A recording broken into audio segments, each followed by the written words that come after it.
Amém. Cumprimento a igreja com a graça e com a paz do Senhor Jesus. Amém. É bom nós estarmos na presença do nosso Pai, na casa do nosso Pai, aonde nós temos plena liberdade, porque a casa do Pai também é a nossa casa. E eu tenho certeza que você está à vontade nesse lugar, nessa noite, porque você se sente nessa noite estando na casa do Pai, porque o Senhor, Ele tem todo o prazer do mundo, o Senhor, Ele tem todo desejo do mundo em te abençoar, em fazer com que você seja abençoado nessa noite, através dos louvores que já foram entoados, que tenho eu certeza que já tem falado de uma forma tremenda e de uma forma poderosa ao seu coração, assim como tem falado ao meu coração. E pode ter certeza que o Senhor, Ele ainda tem uma palavra para o teu coração nessa noite, amém? Eu queria te convidar a você abrir a sua Bíblia no Evangelho segundo escreveu João, o capítulo de número 2, e nós vamos estar fazendo a leitura a partir do versículo 1. Evangelho de João, capítulo 2, nós vamos estar lendo a partir do versículo 1. O Evangelho de João é facinho de achar, está ali no Novo Testamento, logo depois do Evangelho de Lucas e antes de Atos dos Apóstolos. Todos acharam? Diz assim a palavra do Senhor: E ao terceiro dia fizeram-se umas bodas em Caná da Galileia, e estava ali a mãe de Jesus. E foram também convidados Jesus e os seus discípulos para as bodas. E faltando o vinho, a mãe de Jesus lhe disse: Não tem vinho. Disse-lhe Jesus: Mulher, que tenho eu contigo? Ainda não é chegada a minha hora. Sua mãe disse aos empregados: Fazei tudo quanto ele vos disser. Estavam ali postas 6 talhas de pedra para as purificações dos judeus. Em cada uma cabiam 2 ou 3 metradas. Disse-lhe Jesus: Enchei de água essas talhas. E encheram-nas até em cima. E disse-lhes: Tirai agora e levai ao mestre-sala. E levaram. E logo que o mestre-sala provou a água feita em vinho, não sabendo de onde viera, se bem que sabiam os empregados que tinham tirado a água, chamou o mestre-sala ao esposo e disse-lhe: Todo homem põe primeiro o vinho bom, e quando já tem bebido bem, então o inferior, mas tu guardaste até agora o bom vinho. Somente até aí. Meus irmãos, eu me identifico muito com o Evangelho de João, por um simples fato. Jesus, ele tinha os seus discípulos, aquelas pessoas que seguiam a ele. E dentre os seus discípulos, Jesus, ele separa 12 para apóstolos. Ou seja, Deus ele chama 12 para ter uma comunhão, algo a mais com ele.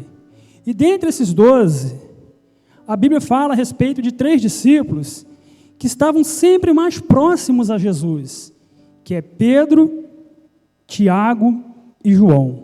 Eram aqueles que estavam sempre mais próximos a Jesus. Eles estavam com Jesus no processo da transfiguração, eles estavam com Jesus no Getsêmani, e são os 3 discípulos que estavam mais próximos ao Senhor Jesus. E dentre esses 3 que estavam mais próximos ao Senhor Jesus, a Bíblia vai falar que existia um que reinclinava a sua cabeça sobre o peito do Senhor Jesus. Ou seja, estava ainda mais próximo do Senhor Jesus. Por isso, eu me identifico muito com o Evangelho de João, porque, segundo os estudiosos, João é esse que reinclinava a sua cabeça sobre o peito do Senhor Jesus. E para um judeu, isso é algo muito estranho. Um judeu reinclinar a cabeça sobre o peito de outro judeu, isso é algo um pouco assim fora do contexto, da normalidade da época. Mas João, ele não se importava com isso. O que João queria era estar ainda mais próximo do Senhor Jesus. E eu quero abrir nessa noite um parêntese nessa mensagem que o Senhor colocou em meu coração e dizer para você, tenha você também esse mesmo desejo que João tinha, de estar a cada vez mais próximo do Senhor Jesus. Porque quando você estar mais próximo do Senhor Jesus, você vai experimentar experiências profundas, experiências grandiosas e gloriosas que Ele tem para a sua vida. Mas você precisa estar a cada vez mais próximo do Senhor Jesus. A exemplo de João, não se importa com o que vão pensar de você. Não se importa o que as pessoas irão falar de você. Queira estar a cada vez mais próximo do Senhor Jesus.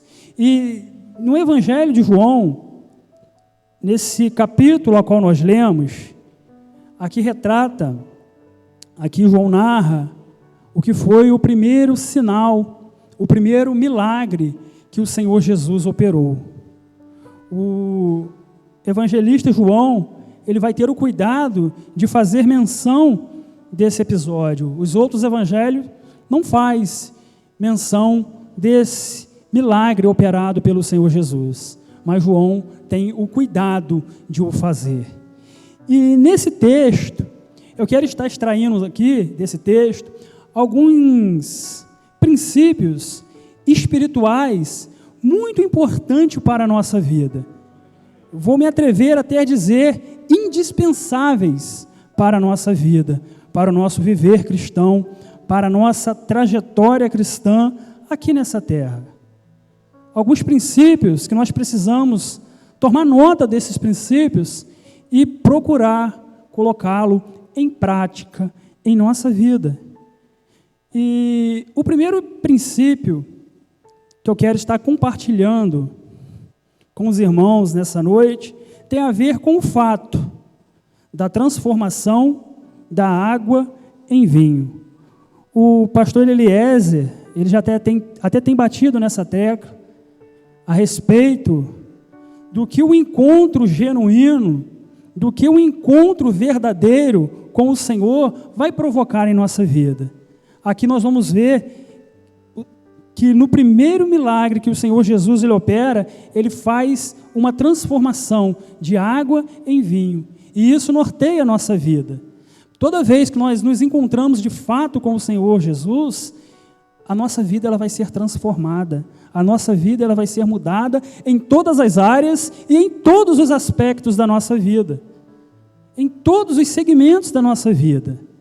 Se eu era uma pessoa que gostava de falar da vida alheia, isso não irá mais fazer parte da minha vida. Por quê? Porque eu me encontrei com o Senhor Jesus e o encontro genuíno com o Senhor Jesus vai provocar essa transformação na minha vida. Se eu era uma pessoa que gostava de mentir, o encontro com o Senhor Jesus vai trazer essa mudança na minha vida. Eu não vou ter mais prazer pela mentira. E isso, gente, todas as áreas da nossa vida. Nós vamos ter exemplos na Bíblia. Se você abrir a sua Bíblia no Evangelho de Mateus, no capítulo 9, a partir do versículo 9 ao versículo 13, você vai ver ali a história de um homem, que quando Jesus passa, esse homem ele estava ali num lugar chamado alfândega, coletando e cobrando impostos dos judeus. Esse homem, ele tinha por nome Mateus. Mateus, ele era um publicano. Mateus, ele era um publicano e ele tinha na sua incumbência o dever de cobrar impostos dos judeus, dos seus conterrâneos. E isso trazia sobre a vida de Mateus um ódio muito grande por parte dos judeus, porque ele estava a serviço de Roma, que era uma nação que oprimia a nação de Israel, o povo judeu, e ele estava a serviço dessa nação para poder cobrar impostos dos seus conterrâneos. Mas não bastasse isso, os publicanos, eles eram muito mal vistos, porque acreditava-se que eles tinham o costume de, quando eles iam fazer a cobrança, eles cobrar um valor a mais, um valor indevido, e embolsar esses valores. Então isso trazia sobre a vida de Zaqueu um ódio muito grande por parte dos judeus. Mas esse homem, ele teve a trajetória da sua vida mudada. Esse homem, ele teve a sua história transformada, porque um dia ele se encontrou com a pessoa, com o ser mais extraordinário que já pisou na face dessa terra, que se chama o Senhor Jesus. E quando a nossa vida, ela se encontra com essa pessoa, não tem como ela ser mais a mesma. Não tem como, quando nós temos um encontro verdadeiro, um encontro genuíno com a pessoa do Senhor Jesus, não tem como a nossa vida ser a mesma, porque o Senhor, Ele muda e transforma a nossa vida. Nós vamos ter também outro exemplo, o exemplo de Zaqueu, que subiu naquela figueira para ver Jesus. Ele estava enquadrado no mesmo contexto que Mateus. Nós vamos ter também o exemplo de Paulo. Por que não citarmos o apóstolo Paulo? Por que não citarmos Paulo, um dos maiores escritores do Novo Testamento, o chamado apóstolo dos gentios? Se você hoje tem conhecimento do Evangelho, se você hoje conhece o Evangelho como você tem conhecimento, nós temos uma gratidão muito grande a Paulo, que foi um desbravador dos gentios, que teve o seu chamado como o apóstolo dos gentios, aquele que tinha a incumbência de levar o evangelho ao povo estrangeiro, e isso fez com que o evangelho chegasse até nós hoje. Mas quem era esse homem antes dele ter um encontro com o Senhor Jesus? Ele perseguia os cristãos. Nós vamos ver, a primeira vez que a Bíblia faz menção de Paulo, é quando em Atos dos Apóstolos ali, a partir do versículo 6 ou 7, se não me falha a memória, quando Estevão, ele está sendo apedrejado, a palavra do Senhor nos fala que as vestes de Estevão foram lançadas aos pés de um jovem chamado Saulo, que consentia, que concordava com a sua morte. Esse homem, ele perseguia o evangelho, esse homem, ele perseguia aqueles que professavam a fé em Cristo. E um dia, ele ia a caminho de Damasco, com cartas dos sumos sacerdotes para prender, para trazer a Jerusalém preso todos aqueles que professassem a fé em Cristo. Ele estava em uma incumbência para fazer algo contra os cristãos. Em Atos capítulo 9, nós vamos ver essa história. Ele tem um encontro com o Senhor Jesus, e a sua vida é mudada, a sua vida é transformada a partir daquele momento. Por quê? Porque não tem como nós nos encontrarmos com o Senhor Jesus e sermos a mesma pessoa. Não tem como nós termos um encontro verdadeiro e genuíno com o Senhor Jesus e a nossa vida continuar da mesma forma. Também poderíamos citar o exemplo daquela mulher adúltera, do capítulo 8 de João, aquela mulher que estava para ser apedrejada, e ela teve um encontro com o Senhor Jesus, e a sua história também foi mudada. Meus irmãos, poderíamos aqui nessa noite citarmos muitos exemplos, mas vamos ficar com esses, para termos um entendimento, para termos uma convicção dentro da nossa vida, que quando nós nos encontramos com o Senhor, a nossa vida ela muda. Isso não depende de nós, isso não depende de mim e de você. Quando nós nos encontramos com o Senhor Jesus, a mudança ela vai acontecer, mas quando nós nos encontramos verdadeiramente com o Senhor Jesus.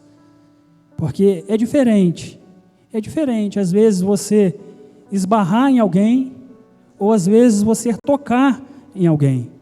Aquela mulher do fluxo de sangue, quando ela toca no Senhor Jesus, a palavra do Senhor nos fala que Jesus, ele imediatamente ele para, porque alguém tocou nele. Mas parece uma incoerência. Jesus estava no meio de uma multidão, Muitos tocavam no Senhor, muitos esbarravam no Senhor Jesus, porque Jesus estava em uma multidão. Com certeza, quando você está em uma multidão, você sabe como é que é isso. As pessoas te esbarram, as pessoas tocam em você, mas aquela mulher, quando ela toca no Senhor Jesus, Jesus para, e ele diz: alguém me tocou, alguém me tocou. E os discípulos dizem: mas Senhor, você está no meio da multidão, todos te tocam. Mas Jesus diz: alguém me tocou de uma forma diferente, porque de mim saiu virtude. Meus irmãos, toque no Senhor nessa noite de uma forma diferente. Fala: Senhor, eu não quero mais ser a mesma pessoa, eu quero ter um encontro verdadeiro e genuíno com o Senhor, porque eu quero ter a minha vida transformada pelo Senhor, eu quero ter a minha vida mudada pelo Senhor, porque com certeza o Senhor, Ele tem isso para a sua vida, Ele tem essa transformação para a sua vida, porque o verdadeiro e o real sentido do Evangelho é esse: estarmos da forma e da maneira que o Senhor quer que estejamos. Esse é o primeiro princípio que eu quero compartilhar com você. Mas temos também um segundo princípio.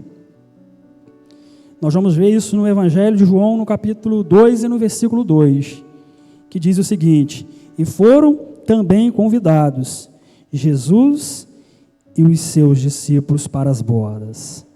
Meus irmãos, eu acho interessante esse casal, eles estão começando a sua vida a dois.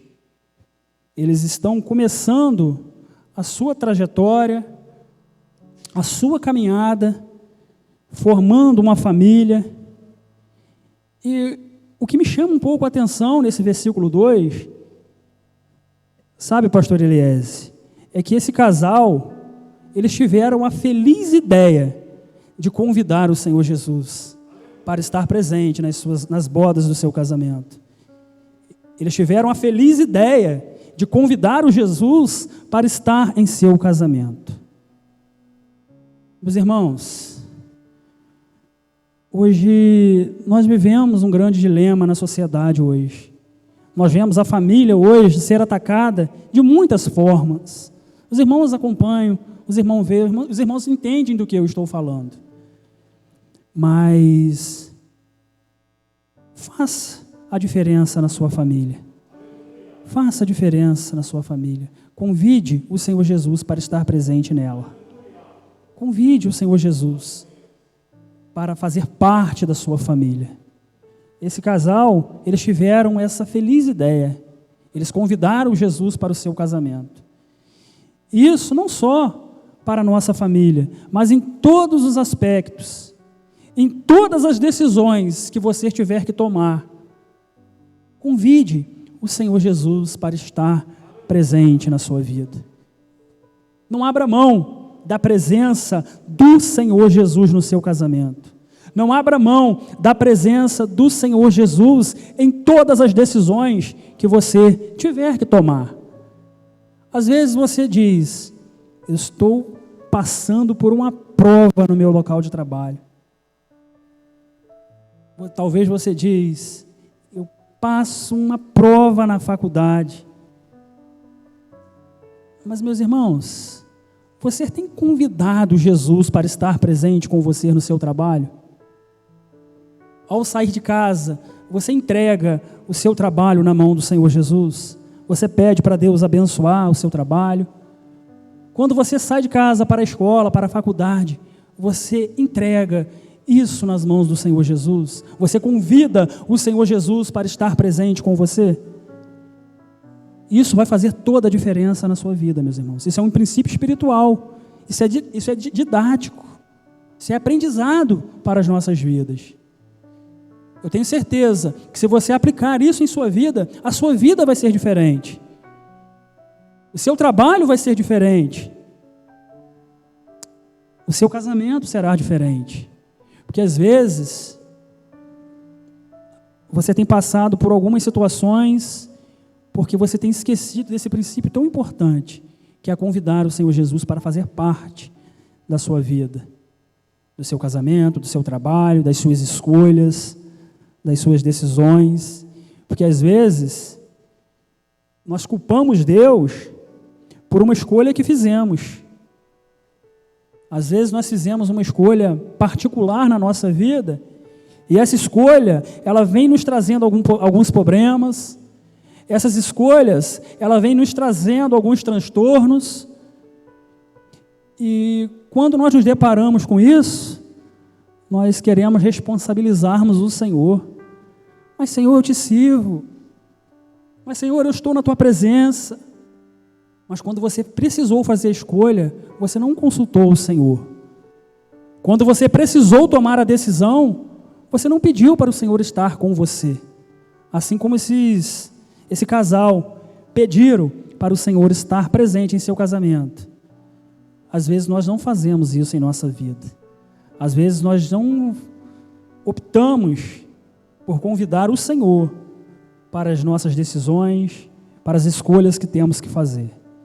Mas, se você tem agido dessa forma, eu tenho uma boa notícia para te dar. Ainda dá tempo de você convidar o Senhor. Mas seja humilde, vai para o joelho e fala: Senhor, quando eu tomei a decisão, quando eu fiz a escolha, eu não te convidei, eu não te chamei para estar presente comigo, e me dei mal, porém agora eu te convido a estar presente. Muda essa história, que com certeza Ele vai ao seu encontro. Ele é misericordioso, Ele é amoroso, e Ele vai te abençoar. Esse é o segundo princípio que eu quero compartilhar com você. E temos ainda um outro princípio que eu também queria estar compartilhando com você nessa noite. E esse princípio, ele também é muito importante, que eu já até adiantei um pouco ele nesse segundo princípio, que é compartilhar com Jesus as nossas causas. Compartilhar com Jesus. Compartilhar. Maria, quando ela tomou o conhecimento daquela situação, que havia faltado o vinho no casamento, nós vamos ver no versículo 3, que faltando o vinho, a mãe de Jesus lhe disse: não tem mais vinho. O vinho acabou. Meus irmãos, o que vamos fazer quando acabar o vinho? O que temos que fazer quando acabar o vinho? Isso tipifica muitas coisas na nossa vida. Esse ato de acabar o vinho aqui pode tipificar muitas coisas na sua vida. Às vezes o vinho acaba na nossa vida quando nós nos deparamos com uma notícia ruim. Às vezes o vinho se acaba na nossa vida quando nós vamos fazer um exame de rotina e nos deparamos com um diagnóstico não muito favorável. O vinho se acabou naquele momento. Às vezes o vinho se acaba na nossa vida quando nós levantamos cedo e vamos para o nosso trabalho, e quando lá chegamos, temos a notícia que estamos desempregados. O vinho se acabou naquele momento para você. E muitas outras situações, o vinho pode se acabar. O vinho pode se acabar. Mas o que fazer quando o vinho se acabar? Precisamos compartilhar com Jesus os nossos dilemas.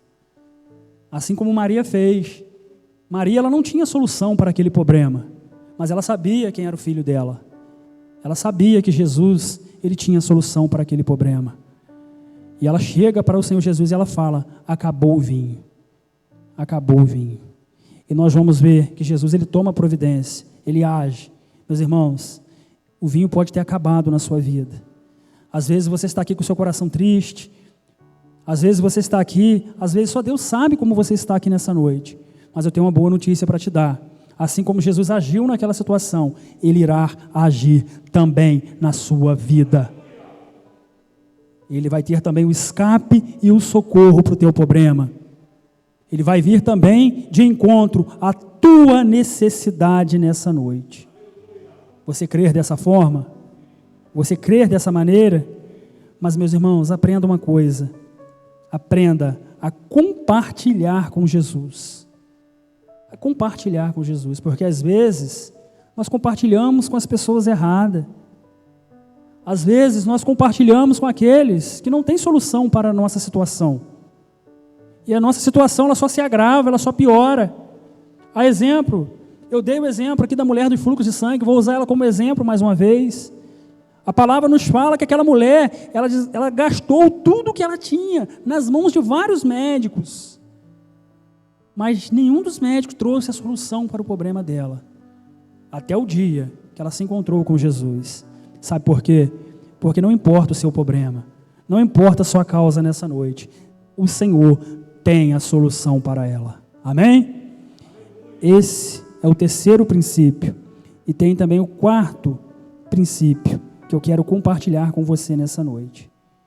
Meus irmãos, e esse quarto princípio é uma realidade que não tem como eu e você fugir dela. Que significa os contratempos da vida. O vinho se acabou. O vinho se acabou. Isso foi um contratempo que eles tiveram. Foi um desafio que eles tiveram. A falta do vinho. Isso significava na cultura judaica uma vergonha muito grande. Você dar uma festa e você não ter a condição de arcar com aquela festa, isso ia trazer um escândalo muito grande para aquelas pessoas. Mas, meus irmãos, isso aí traz um princípio espiritual para a nossa vida. Por mais metódico que sejamos, por mais controlado que sejamos, vai ter um dia que eu e você vamos ter um contratempo na nossa vida. Vai ter um dia que nós vamos ter que lidarmos com uma situação e que nós não vamos saber como lidar com essa situação. A Bíblia chega a dizer, chamar de dia mau, e o próprio Jesus diz que no mundo nós teríamos aflições, no mundo nós teríamos contratempo. Ou seja, são situações da vida que ninguém está isento, são problemas que ninguém está isento. Pastor não escapa disso, membros não escapam, você está membrado na Assembleia de Deus Matriz, não te isenta disso, porque são contratempos da vida. Grandes homens de Deus, grandes mulheres de Deus tiveram contratempo na vida, e nós também temos. Isso é uma realidade que nós temos que estar preparado para ela. Queria eu dizer para você nessa noite que você não vai ter problema. Queria eu dizer para você nessa noite que sua vida vai ser só mar de rosa, mas nós sabemos que a realidade do Evangelho não é essa. Eu estaria mentindo e te enganando se eu dissesse para você o contrário. Na vida você vai ter aflição, na vida você vai ter problema, vai ter dias que você vai ter que chorar, vai ter dias que você vai ter que chorar diante de Deus, mas eu tenho uma outra boa notícia para você. Você não está só. Você não está só. Você tem a pessoa do Senhor na sua vida. Jesus, quando ele estava sendo assunto aos céus, ele diz ao discípulo que ele iria enviar o Consolador, o Paracleto, aquela pessoa que estaria conosco em todos os momentos da nossa vida. Você tem essa pessoa com você. Você vai passar por dias maus, você vai passar por dias difíceis, é uma realidade que não tem como a gente fugir dela. Mas você tem a pessoa do Espírito Santo que passa com você nesses dias. Você tem a pessoa do Espírito Santo que passa com você nesses momentos. Você não está só. Essa é um outro princípio que eu queria compartilhar com você. E um outro princípio, o quinto princípio, que eu queria estar compartilhando com você nessa noite, é o princípio da obediência. Meus irmãos, não tem como você viver uma vida perante o Senhor sem você comungar, sem você viver esse princípio na sua vida, que é o princípio da obediência. E nós vamos ver isso, que quando Maria faz chegar ao conhecimento de Jesus, que o vinho se acabou, aí nós vamos ver que as pessoas ali, Maria chega para as pessoas que ali estavam e diz: fazei tudo quanto ele vos disser. E aquelas pessoas agem em conformidade com a palavra do Senhor. Tudo que o Senhor Jesus mandou eles fazer, eles fizeram. Parecia até algo meio estranho, que aquelas pessoas sabiam que o vinho tinha acabado. Aí, Jesus ainda não estava, Jesus estava começando o seu ministério. Jesus estava começando. Você imagina aquelas pessoas ali, vamos conjecturar aqui. O vinho acabou. Ali tinha as talhas que os judeus usavam para fazer a purificação, que era um ritual de purificação onde eles se lavavam. E ali estavam aquelas talhas, e o vinho acabou. Aí chega Maria para eles e fala: fazei tudo quanto ele vos disser. Aí Jesus vai e fala: enchei as talhas com água. Parece meio sem nexo, mas eles fizeram. Eles não questionaram a palavra do Senhor. Eles fizeram conforme o Senhor Jesus mandou fazer. Eles encheram as talhas de água. Eles obedeceram. E o resultado eu e você sabemos. Aquelas águas se transformaram em vinhos. Por quê? Porque eles agiram em obediência à palavra de Deus. Meus irmãos, haja sempre em obediência à palavra de Deus. Não importa se você vai parecer ser louco, porque aquelas pessoas pareciam ser loucas. O vinho acabou, eu vou encher a talha de água, mas a necessidade deles aqui agora não é água, é vinho. Mas Jesus, ele tem a sua resposta. Jesus, ele tem a sua saída. E nós não sabemos como Deus vai agir. Deus, ele vai agir da forma dele, da maneira dele. Vamos apenas obedecer a palavra do Senhor.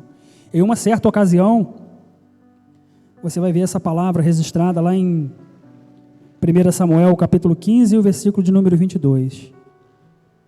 O Senhor, ele dá uma palavra ao rei Saul.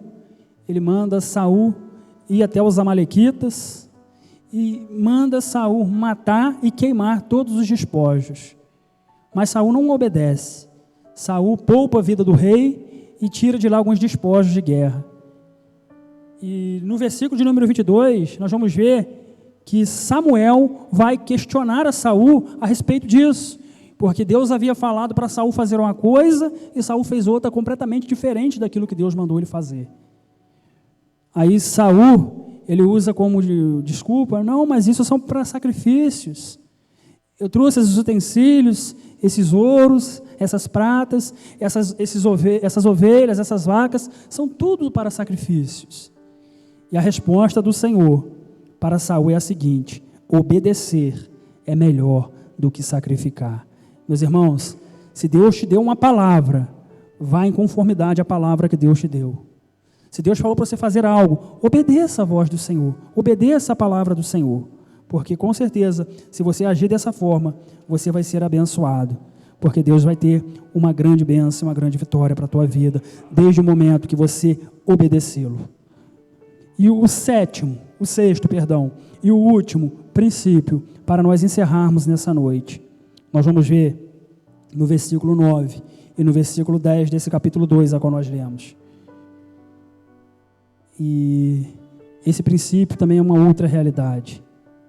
Deus tem o melhor para a sua vida. Deus tem o melhor para a sua vida.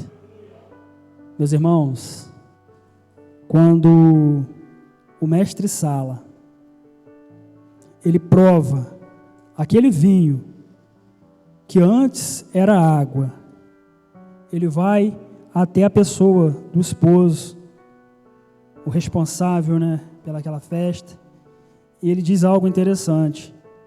As pessoas, geralmente, costumam colocar os vinhos melhores no começo, e quando todos já beberam bastante, eles vêm e põem o vinho inferior. Mas você fez diferente. Você deixou o melhor vinho para o final. Sabe por quê? O mestre Sala, ele teve essa percepção, porque o vinho que foi servido no final foi o vinho, era a água que o Senhor transformou em vinho. E aquele vinho, ele era melhor do que o anterior. Sabe por quê? Porque o Senhor tem sempre o melhor para a tua vida, meu irmão. O que vem de Deus para a tua vida, pode esperar que sempre vai ser o melhor. Deus, Ele não vai te dar algo inferior. As pessoas estavam acostumadas naquela época a botar o vinho melhor no começo, aí depois que todos já beberam bastante, colocava depois o melhor, o pior. Mas aquele vinho que Jesus transformou, aquela água que Jesus transformou em vinho, ela tinha um sabor diferente, porque o Senhor havia tocado, o Senhor havia entregado o melhor dele. E tenha certeza que o nosso Deus, Ele deu o melhor que Ele tinha por mim e por você. O Senhor, Ele deu o melhor que Ele tinha por mim e por você.